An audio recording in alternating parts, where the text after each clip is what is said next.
Hola, bienvenidos a Padres a Medianoche. Yo soy Juan Carlos. Hola, yo soy Liz. Y hoy, después de unas semanas un tanto agitadas, queremos regresar, queremos aterrizar un poco el tema que tocamos la semana pasada en cuanto a la crianza. El episodio pasado de la semana antepasada. Eso mismo. No es tan relevante porque es una semana que tal vez no se dieron cuenta.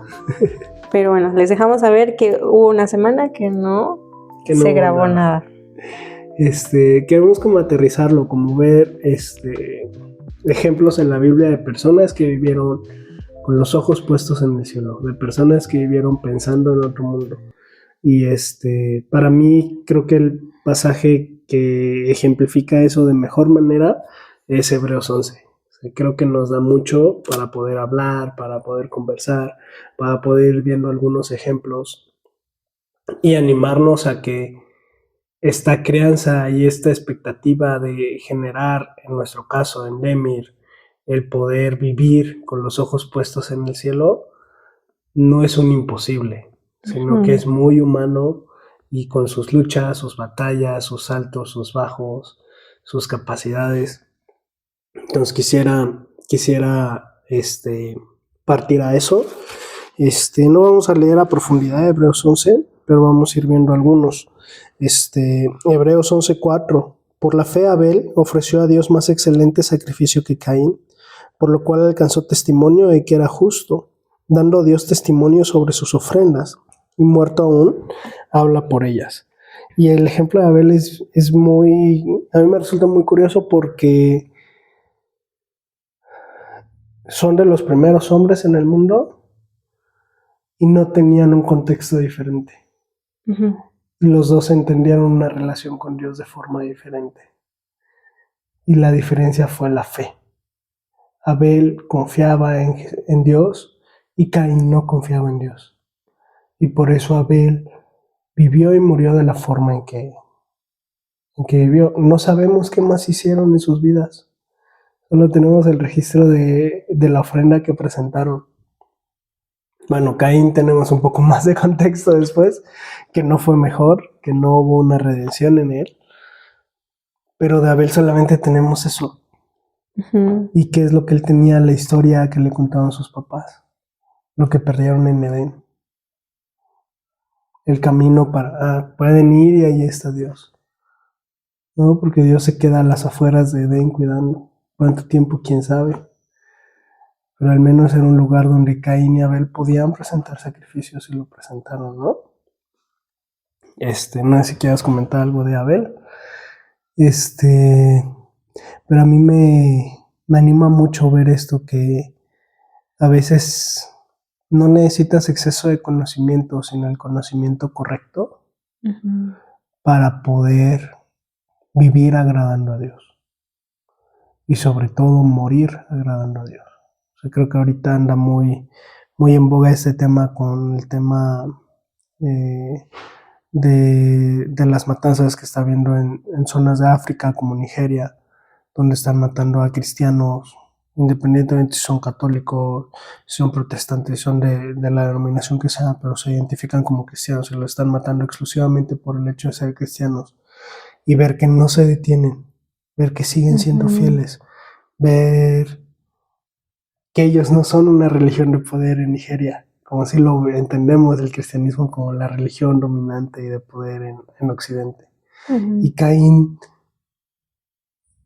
Abel, no obtenía ningún beneficio de poder sobre Caín en buscar agradar a Dios. Simplemente él quería agradar a Dios. Él entendía que Dios era digno. ¿Quién dijiste? Abel. Okay. Abel. Me confundí al principio, pero Abel entendía esto y lo hizo simplemente por fe. Uh-huh. Con la información que tenía, decidió que esto era lo que a Dios agradaba. Y podía presentarse a Dios a decirle, tengo esto. Y vivió con eso. Tal vez un Dios mucho más, ¿por qué no decirlo cercano del que nosotros tenemos? En el hecho de que él sí podía ir a la entrada de Edén y ahí identificar que ahí es donde Dios estaba, donde Dios le había dicho a Adán y Eva que ahí iba a permanecer cuidando la entrada al Edén, ¿no? Y poder tener esta dinámica. Pero Caín tenía lo mismo y no vivió con esa expectativa, ¿no? Sí. Entonces, es bonita esta parte de Abel, a mí me gusta mucho. Y vamos con otro más, del cual no tenemos idea de su vida. Por la fe Enoc fue trasladado para no ver muerte y no fallado, porque lo trasladó Dios. Y antes de que fuese trasladado, tuvo testimonio de haber agradado a Dios. Simplemente lo que nos dice la Biblia de Enoc es que Enoc caminó con Dios. ¿Y cómo se ve eso? Eso en tiempos donde algunos bastantes años después, ni tantos, si hacemos la cuenta, sucede el diluvio con Noé, ¿no? Y Enoc, ¿qué tenía? ¿Cuál era el testimonio de Dios que tenía? O sea, y menciono esto pensando en qué testimonio le podemos dejar a Demir. Él ya tiene la palabra de Dios, pero ¿qué testimonio le dejamos nosotros? ¿Qué testimonio tenía Abel? ¿Qué testimonio tenía Enoc sobre el carácter de Dios? Que los hizo sobresalir para Dios en medio de toda una generación. Porque no hay otros nombres que a lo mejor son dignos de haber sido mencionados aquí, como Adán, pero sí está su hijo. Tenemos a un Enoc, o no tenemos a sus papás o a sus abuelos mencionados. No tenemos a sus hijos mencionados. Entonces, pensar en esto es, ¿qué es lo que Dios está viendo cuando ve a un hombre para llamarlo amigo de Dios, como lo hace con Abraham, por ejemplo? ¿Tú qué crees que sea aquello en lo que Dios se fijaría?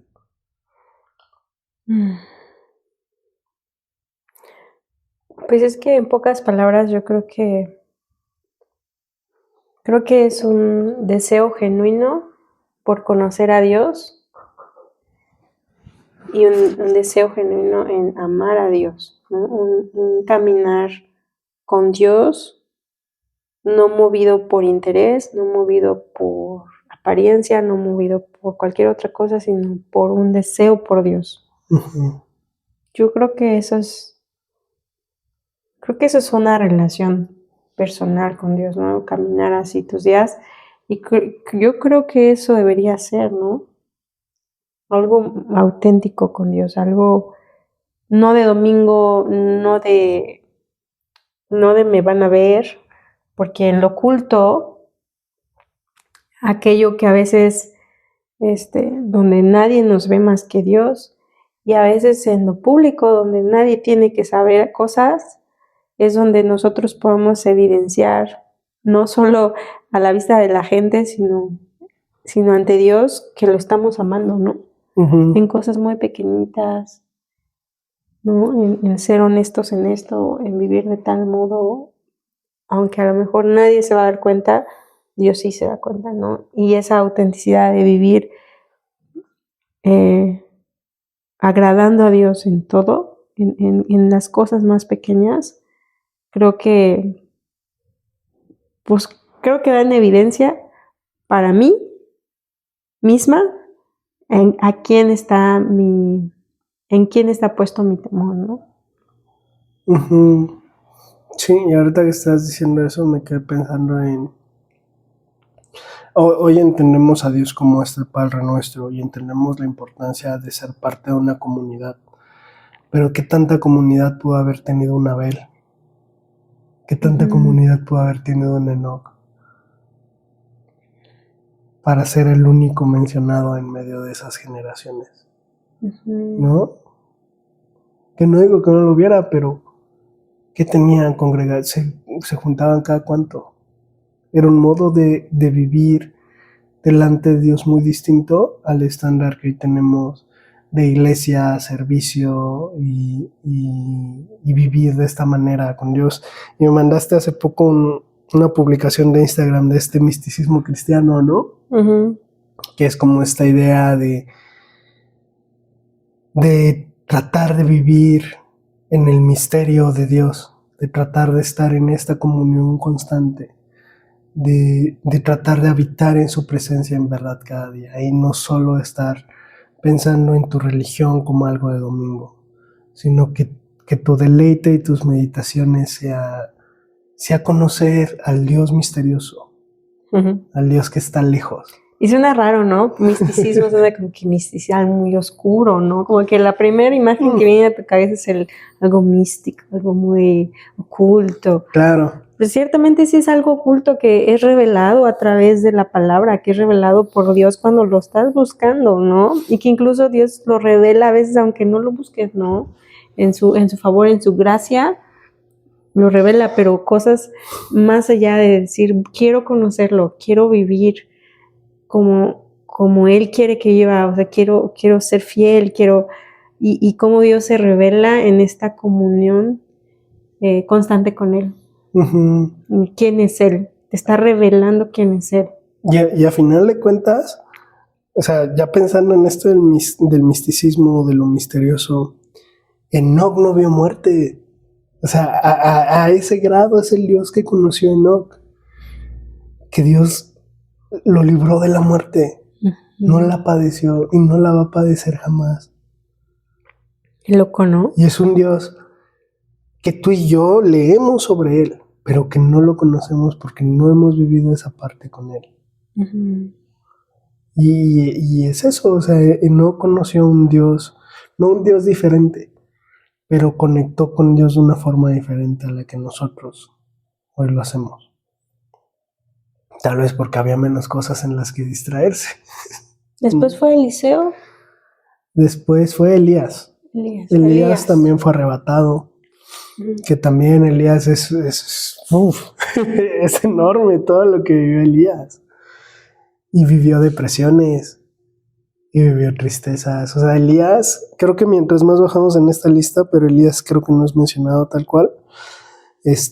Vivió depresiones, vivió enojos con Dios, vivió tristezas, vivió desesperanzas, pero también vivió grandes victorias, vio grandes milagros. Era muy peculiar en su forma de tratar con las personas. O sea, sí era como un tipo inadaptado, así viviendo a lo lejos, como se nos pinta Juan el Bautista, así muy a las afueras. Cero popular, cero lo que dice la onda ahorita de que tienes que atraer a gente, multitudes y ser simpático, popular. Tenían los ojos puestos en el cielo. Nada que ver, o sea, nada que ver. Aquí, ¿cómo dicen? No recuerdo el dicho que iba a decir. Aquí truenan. Aquí mis chicharrones truenan. Pero no los de él, sino los de Dios, ¿no?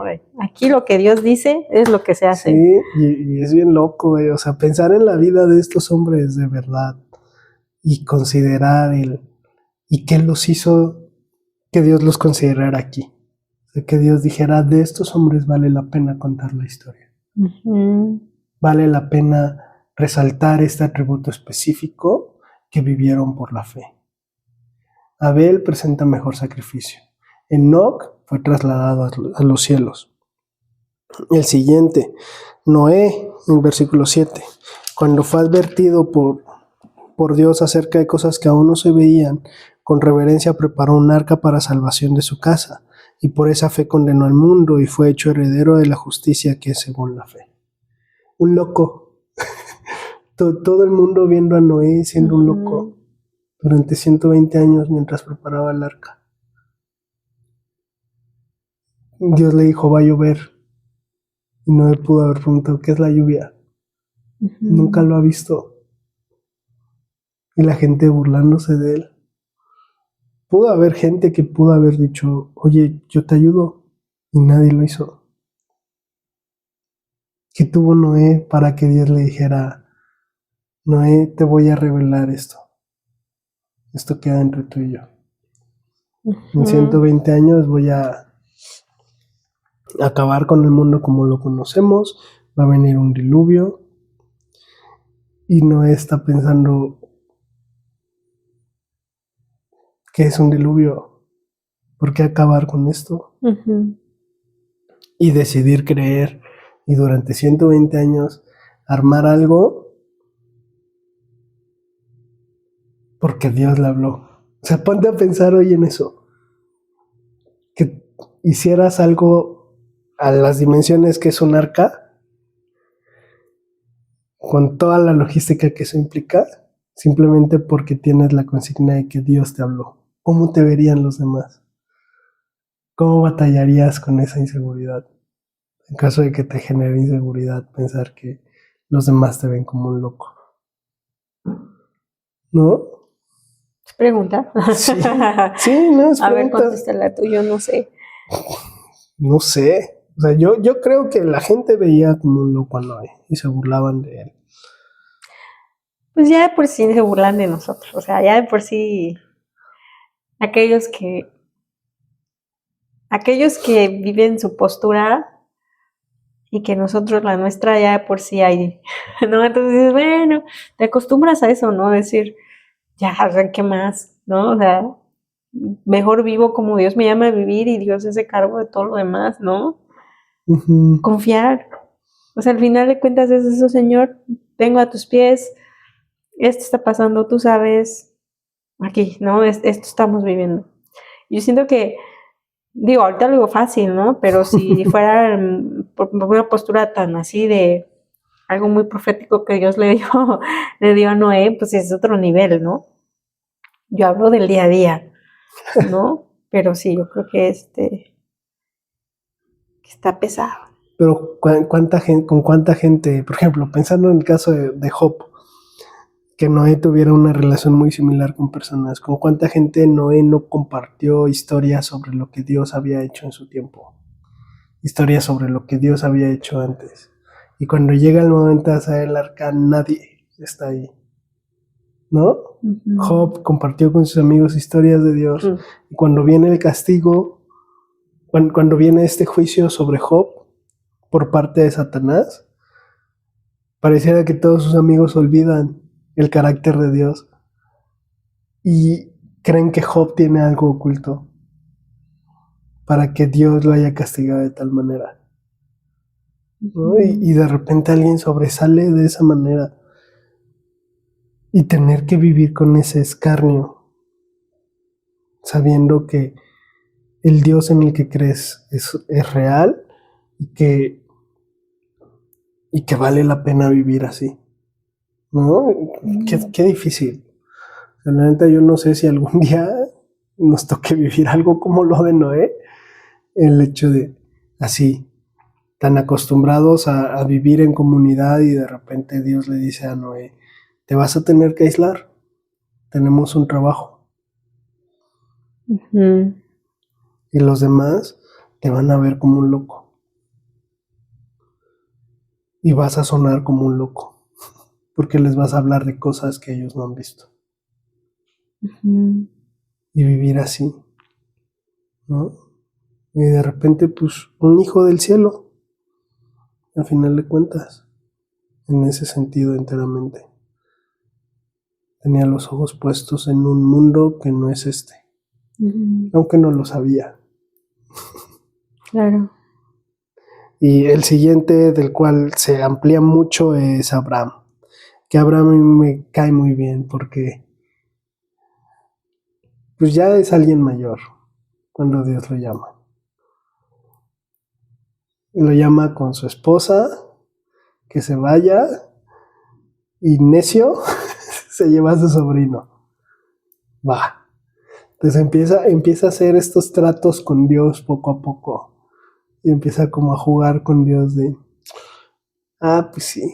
Llega a Egipto y dice, no, pues Sara es mi hermana, poniéndola en riesgo y exponiéndola, y exponiendo a los pueblos a los cuales iba, por recibir el castigo de Dios, por tomar de esa manera a una mujer escogida por Dios, ¿no?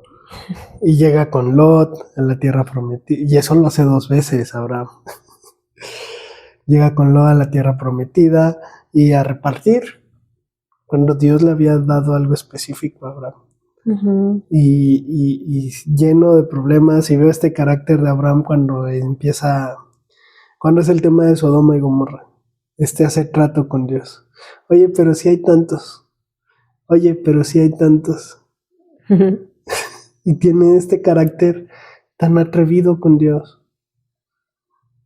que creo que alguna de las enseñanzas que a mí más me han impactado y que me cuesta aplicar es entender que cuando Dios dice que no, puedo seguir orando por eso. O sea, en el hecho de, pues el no ya lo tienes, sigue pidiendo a Dios por eso y sigue esperando en que Él haga algo diferente. Y Abraham fue eso. Oye, pero si hay tantos, y al final solo se salva Lot. Pero así, esa cercanía con Dios de Abraham a mí me vuela en la cabeza. Me cae muy bien. Cómo se acerca con Dios a ese grado y Dios lo llama amigo. Porque Abraham fue llamado amigo de Dios. Y eso es, o sea, pensando en lo mismo del misticismo, ¿cómo conectas con Dios a ese grado? ¿Cómo llegas a conocer a Dios así? ¿Cómo llegas a permitirte ciertas confianzas con Dios? Pues es que es lo bonito, ¿no? De tener un amigo.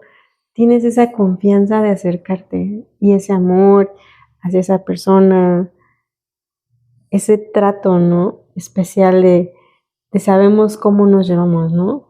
De cómo hablar, de cómo convivir, de cómo dar consejo, de cómo recibir consejo, de cómo perdonar, de cómo amar. O sea, con que todo esto es, ahorita que lo mencionas así, pues eso es lo bonito, ¿no?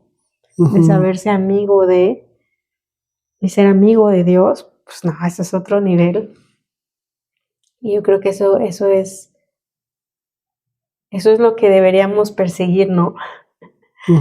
Cada día ser amigos de Dios. Okay. ¿Cuál es el otro? Se menciona también después de José, después de Abraham, que aquí en específico me gusta mucho Abraham, el versículo 17. Por la fe Abraham, cuando fue probado, ofreció a Isaac, y el que había recibido las promesas ofrecía a su unigénito, habiéndosele dicho, en Isaac te será llamada descendencia, considerando que Dios es poderoso para levantar aún de entre los muertos, de donde, en sentido figurado, también le volvió a recibir. Por fe, o sea, por fe agarras camino de cuántos días con tu hijo para entregarlo. Y puede ser muy controversial el pensar Dios fue mala onda porque se lo pidió. Y desconocemos el corazón que había detrás de eso enteramente. Podemos sacar algunas conclusiones, que Dios quería conocer que el corazón de Abraham era como el de él, que Dios quería que Abraham y él conectaran en un punto específico, que era el tener que entregar a su hijo. Podemos sacar muchas conclusiones. Pero Abraham no tenía eso. Abraham tenía el Dios que le había dicho, Ismael, sí era Ismael, el hijo de la concubina. Ismael no va a ser tu heredero. Tu siervo no va a ser tu heredero va a ser Isaac. Y de aquí a un año te voy a visitar, y de aquí a un año el niño ya va a haber nacido. Y 13, 15 años después, Abraham, ¿te acuerdas lo que te dije de Isaac? Que en él te iba a dar descendencia. ¿Sí? Ok. Ve a ese monte con Isaac y lo vas a entregar como sacrificio. Así. ¿Y quién sabe qué habrá pasado por la cabeza de Abraham? Aquí tenemos un poco de contexto, que considerando que Dios era poderoso para levantar de entre los muertos, de donde en sentido figurado también le volvió a recibir, hizo estas cosas con Isaac, pero ¿a qué grado confiaba Abraham en Dios para creer que, aunque Isaac no estuviera, en él iba a ser llamada descendencia?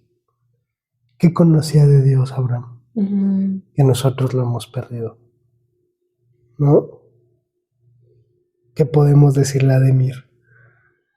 ¿Con qué confianza podemos decirle a Ademir? Lo que sea que Dios te pida que lo entregues, dáselo. ¿No? Pueden ser sueños, pueden ser esperanzas, pueden ser llamados. Por lo menos yo, al día de hoy, yo puedo decir con firmeza que sí, o sea, que sí hay un punto en la vida, y tal vez son varios puntos en la vida, porque hay muchas cosas que nos atoran en esta vida y que Dios nos llama a más, ¿no? Dios nos llama a soltar y por lo menos yo estoy consciente de las veces que Dios me ha llamado a soltar Uh-huh. y por lo menos 3 son bien claras y específicas a soltar y a entregárselas. Dios no quiere, o sea, para mí es no, o sea, Dios me quiere totalmente entregada a Él, ¿no? Que Él sea mi todo en todas las áreas de mi vida. Y creo que constantemente vamos a lidiar y tener que entregar varias y soltar varias, pero por lo menos 3 que fueron muy relevantes en mi vida, Uh-huh. le entregué a Dios y me costó mucho y Dios fue fiel. Y Dios dio promesa y Dios cumplió promesas. Uh-huh. A la fecha de hoy me queda muy claro cuáles fueron y cuáles promesas Dios ha cumplido. Y eso simplemente me hace volver atrás y recordar cómo Dios ha sido fiel en nuestro caminar juntos. Y creo que puedo decírselo a Ademir y con certeza decir, claro que sí puedes. Si Dios te está pidiendo esto, vas, ¿no? Uh-huh. Y ahora la otra parte, Isaac. Isaac, ¿cómo lo vivió? Eso también. ¿Qué imagen del carácter de Dios se le quedó a Isaac a partir de ahí? ¿No? Y cómo impactó en él ver que su papá confiaba a tal grado en ese Dios, que estaba dispuesto a hacer esto. De que hablaron cuando bajaron del monte. Y Abraham le había dicho, mira, confía en Dios porque creía que él podía traerte de vuelta a los vivos. ¿No? ¿Quién sabe? No sé, o sea, Está cañón, ¿no? O sea, cuando pensamos en esta perspectiva, está bien difícil. Pero tenemos también algo que mencionar, Isaac. Por la fe bendijo Isaac a Jacob y Esaú respecto a cosas venideras. Y en el momento pudo haber parecido un error que Isaac bendijera primero a Jacob porque engañaron a Isaac porque ya no veía y después a Esaú y los bendijera de forma distinta y que decidiera no retraer la bendición que ya había dado. Pero Hebreos nos dice que fue por la fe, ¿no? Y Dios está moviéndose constantemente. E Isaac tal vez es de las personas que menos contexto tenemos de toda la Biblia, de los personajes muy importantes. Pero así, o sea, Dios moviéndose en un hombre como Isaac, en un hombre que entendió caminar con Dios de forma distinta por lo que vio de su papá. Y decidió hacer esto. Y Jacob, versículo 21, al morir bendijo a cada uno de sus hijos, a cada uno de los hijos de José y adoró apoyando sobre el extremo de su bordón. Y así, pasando a una generación, no a todos. Y es curioso cómo Hebreos lo resalta, no todos tienen cosas que galardonar en esta historia que hayan hecho por fe.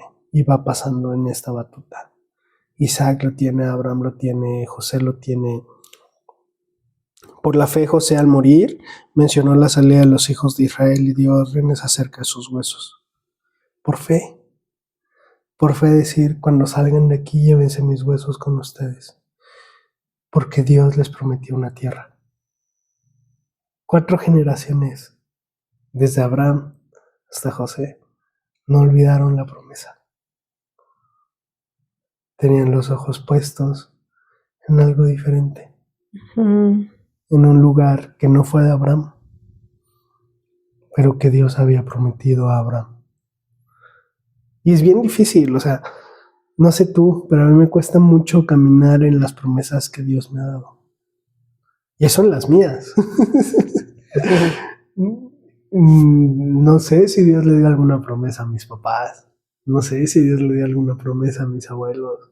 No sé si Dios le dio alguna promesa a mis bisabuelos. José está caminando en las promesas de sus bisabuelos, no para él, sino para la generación que viene. Porque de él no salen de Egipto, sino hasta Moisés, que son alrededor de 400 años, desde José hasta Moisés. Entonces, tener eso en perspectiva es, pues, o sea, ¿cómo vives con esas esperanzas? ¿Cómo vives guardando esas promesas? ¿Cómo vives esperando que Dios cumpla algo? ¿Se ha pasado 2 años? ¿3 años? José vio a sus abuelos morir.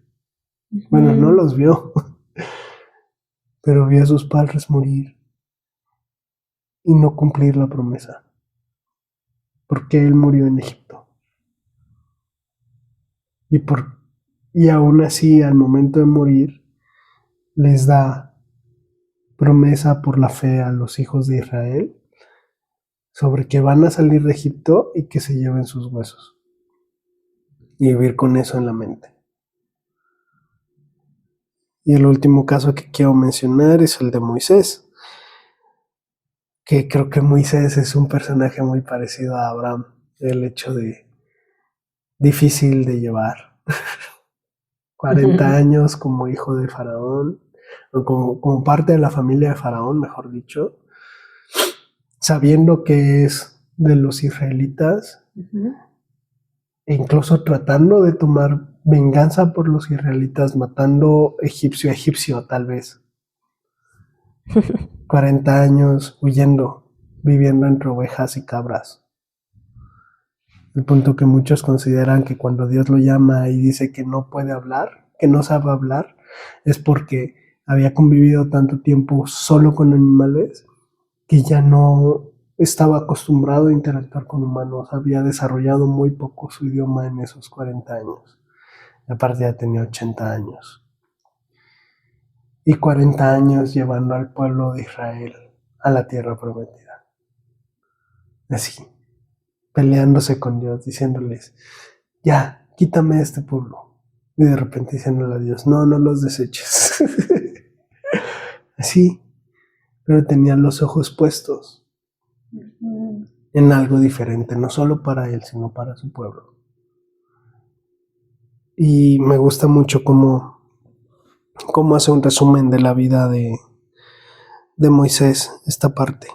Por la fe Moisés, hecho ya grande, rehusó llamarse hijo de la hija de Faraón, escogiendo antes ser maltratado con el pueblo de Dios que gozar de los deleites temporales del pecado, teniendo por mayores riquezas del vituperio de Cristo que los tesoros de los egipcios, porque tenía puesta la mirada en el galardón.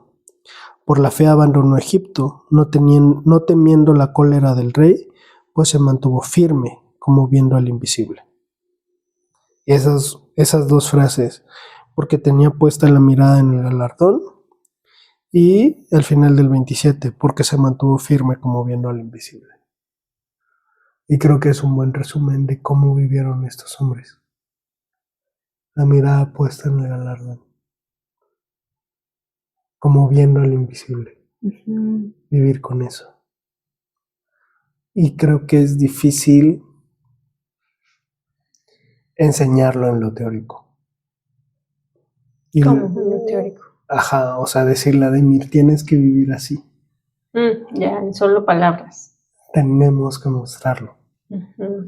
Porque Moisés, ¿de quién tuvo esas palabras? ¿Quién le dijo eso? ¿Quién le dijo que tenía que vivir así? Los israelitas eran esclavos en Egipto. No tenían escrituras. No creció como israelita, ni siquiera. Pues Dios se los dio, ¿no? Pero mantenerse así, vivir en ese sentir, en ese deseo de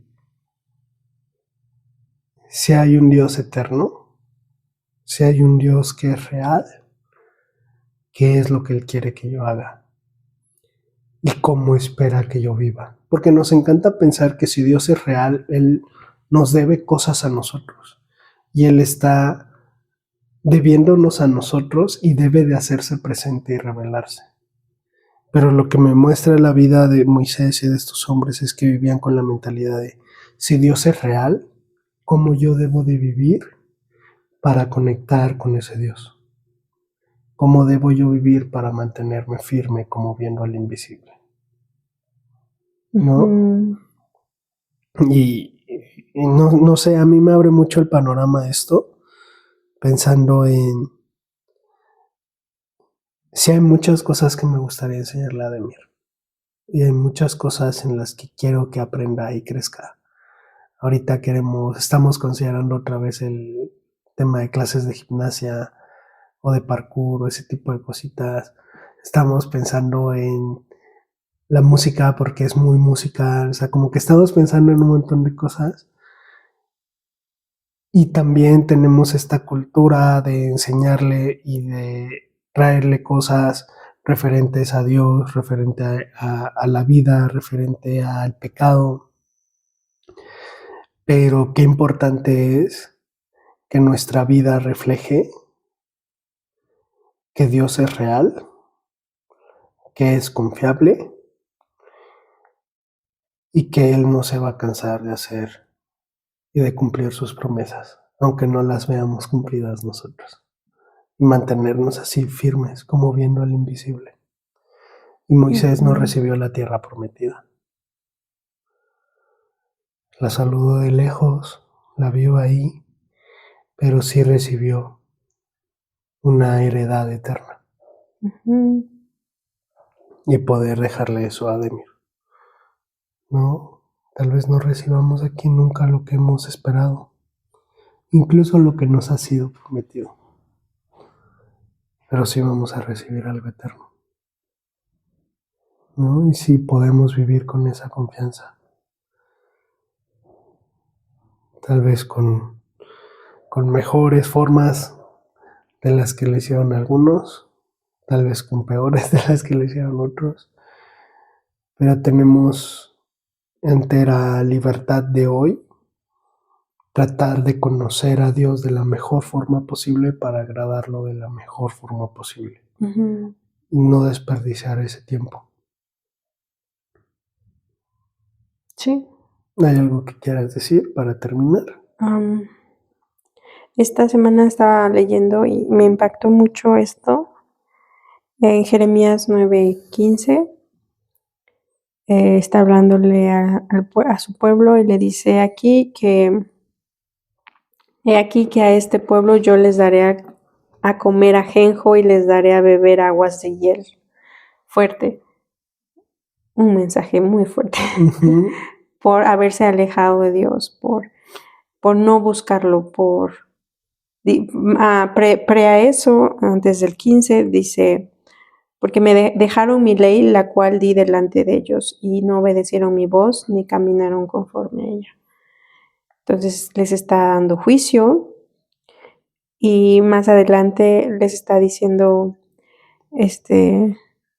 le menciona al sabio que no se alabe el sabio en su sabiduría, el fuerte o el rico, ¿no? Sí, Algo así. correcto. Y dice más, en el 9:24 dice, más alábese en esto el que subiere de alabar, en entenderme y conocerme, que yo soy Jehová, que hago misericordia, juicio y justicia en la tierra, porque estas cosas quiero, dice Jehová. Y yo tuve estas semanas difíciles en pensamientos, en mucha injusticia en el país, en, en los entornos cercanos. Uh-huh. No hablamos de todo el país, pero como que hubo una mezcolancia de cosas muy cerca y cosas que incluyen Claro. todo el país en México y las circunstancias que se están viviendo. Y yo así, Señor, ¿por qué? Porque hay mucha injusticia. ¿Qué vamos a hacer? O sea, viendo todas las cosas como están sucediendo, el gobierno, todo, o sea, como todo, Señor, ¿por qué no hay justicia todavía? ¿No? ¿Qué vamos a hacer? El querer intervenir porque algo hay que hacer, ¿no? Hay que levantar nuestra voz, hay que firmar, esto de firmen para, Vamos a marchar. ajá, todas estas cosas, y yo así como que cabeza, pues sí, ¿no? Hay que hacer algo, como que, o sea, como que muchos pensamientos, y de repente así como Dios trayéndome calma y paz otra vez, porque así después pensamientos que no me llevan a nada, que no me solucionan nada y que no me traen paz, más bien. Dios me dio esto y descansé en el Señor, o sea, no es que no siga viendo que hay injusticia, sí la hay, y por eso, si algo puedo hacer hoy, es entender y conocer a Jehová. Uh-huh. Y cuando dice que yo soy Jehová, que hago misericordia, juicio y justicia en la tierra, ¿qué más quiero, no? Él es justo, hace misericordia, va a hacer justicia en la tierra. ¿Quién más justo que Dios para hacer esa justicia en la tierra? ¿En quién más puedo encomendar mi vida, encomendar mi causa y encomendar la vida de mi familia, de mi hijo, sino en Jehová, en el Dios de los ejércitos, en el Dios verdadero, nuestro Salvador, ¿no? ¿En quién más? O sea, en Él. Y creo que si algo podemos caminar nuestros días es en entender y conocerlo. Y entender, como tú lo explicabas, de entender cómo vivir cada uno de nuestros días como viendo al invisible. En medio de este cochinero que hay en la tierra, ¿no? Uh-huh. En medio de todo. ¿Cómo le explicamos a Demir cuando ve o escucha algo que no está dentro del parámetro, ¿no? Es decir, ¿por qué esto? ¿Por qué roban? ¿Por qué esto? ¿Por qué aquello? ¿Cómo le presentas lo que está pasando y llevarlo a Jesús y darle un entendimiento distinto o entendible del pecado, ¿no? Porque al final no podemos esconder cosas tan claras que es el pecado. ¿Cómo se lo explicamos? Uh-huh. ¿Cómo lo llevamos a conocer más a Jesús en medio de todo lo que Él vive, ¿no? Cosas pequeñas, cosas que suceden alrededor. Entonces, pues para mí fue un descanso y creo que al final es eso, conocerlo y entenderlo, y podemos caminar nuestros días confiando en el Señor. Uh-huh. ¿No? Sí. Pues si algo podemos animarlos esta semana es eso, esfuércense por conectar con Dios esta semana, conocerlo, que no desaproveches ni un momento del día para tratar de presentarte delante de Él, como le decía Dios a Abraham, anda delante de mí y sé perfecto. Es tratar de vivir así delante de Dios, en perfección, con lo que podemos mantenernos como viendo al invisible y tratar de caminar eso, ¿no? O sea, es bien difícil como darle forma a esta idea de vivir como hijos del cielo, pero tenemos ejemplos que nos ayudan a entender que sí se puede.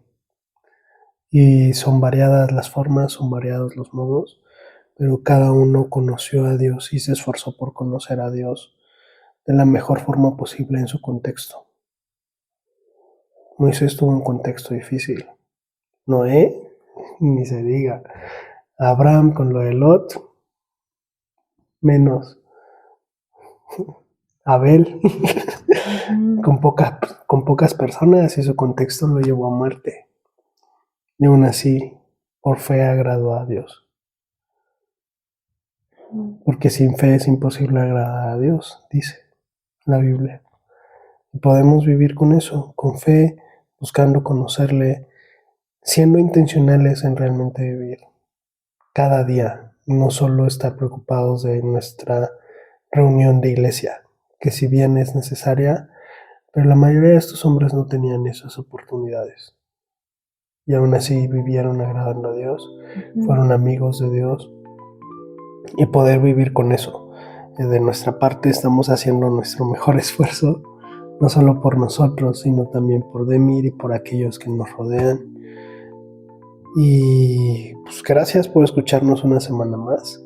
Está raro el clima, ya empezó a hacer calor otra vez. Entonces nos despedimos porque tenemos que echar a andar el ventilador. Gracias por escucharnos, nos oímos la siguiente semana. Bye. Bye.